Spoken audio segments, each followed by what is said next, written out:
I just remember gunshots and falling down. For the first time, Hisham Awartani, the Palestinian-American college student who was shot and paralyzed, is telling his story.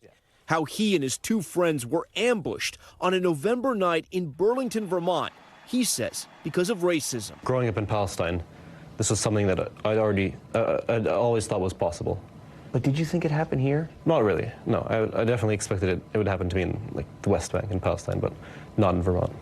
Hisham and his two best friends, Kinan Abdalhamid and Tassin Ali Ahmed, all grew up together in the West Bank, doing everything together, including going to college in the U.S.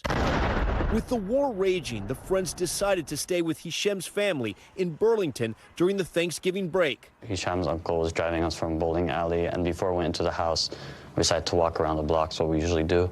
And on the way back, just across the road, we saw this man standing. Tassin and I were both wearing the kufiya, like the traditional Palestinian headscarf, for a variety of reasons.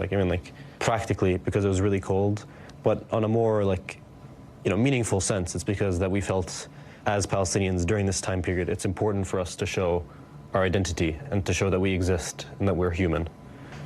Just walking along the street, this man comes down the porch, approaches us, pulls out a pistol, I just remember gunshots and falling down. Tassin was screaming when he was shot first. Hisham didn't make a sound while I was running. As soon as Tassin started screaming, I was running. Did you know you were shot? I knew that something was up. I didn't quite process the fact until I looked at my phone and I saw my phone had blood on it. I was like, oh, I'd been shot. All units be advised the shooter's unaccounted for. The next day, federal agents arrested 48-year-old Jason Eaton, who lived steps from the shooting and had an arsenal of weapons in his apartment. He allegedly told the authorities who arrested him, "I've been waiting for you."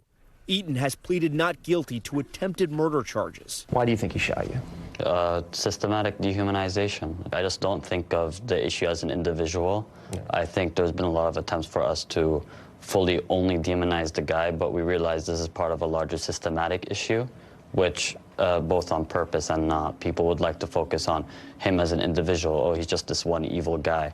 But the truth is he's a symptom of a larger issue. The bullet that hit Hisham struck his spine. Now paralyzed, he's learning how to navigate his new life. When they told you what your future may look like, or at least what the immediate future would look like, what was that moment like? Yeah, it's definitely something that's hard, but I take solace in the fact that I'm able to receive this care and I'm able to receive this physical therapy and I'm able to, go to a good hospital when, it makes me think of other people in Gaza, who are in wheelchairs and who, have been disabled by bombings and they are not able to receive that. They can't even receive the primary care that they need, let alone the rehabilitative care that they deserve. And that was something that I thought of more than my own life, because I know that my life will continue, but I don't know about theirs.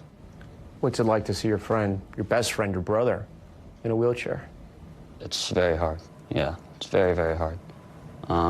It's really unfortunate, but I'm also humbled by the strength of our people, both in West Bank and Gaza, because I could only imagine what they're going through. Yeah.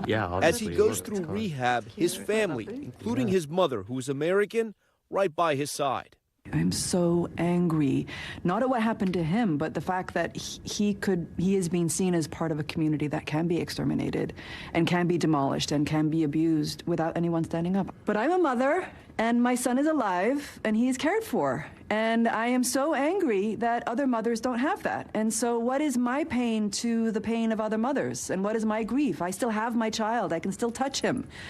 But to know that other mothers don't have that makes me angry, and then my grief fades away. Your moms are both here, but I noticed when your mom asked you to take a picture, you smiled. That was the first time I saw you smile. What has your mom meant to you throughout this experience? It's been very good to have her nearby. Initially, I didn't want them to come because I didn't want them to leave my brother and sister alone in Palestine. But it's been good to have both my parents here. And, it reminds me of, the importance of family in Palestinian society. And,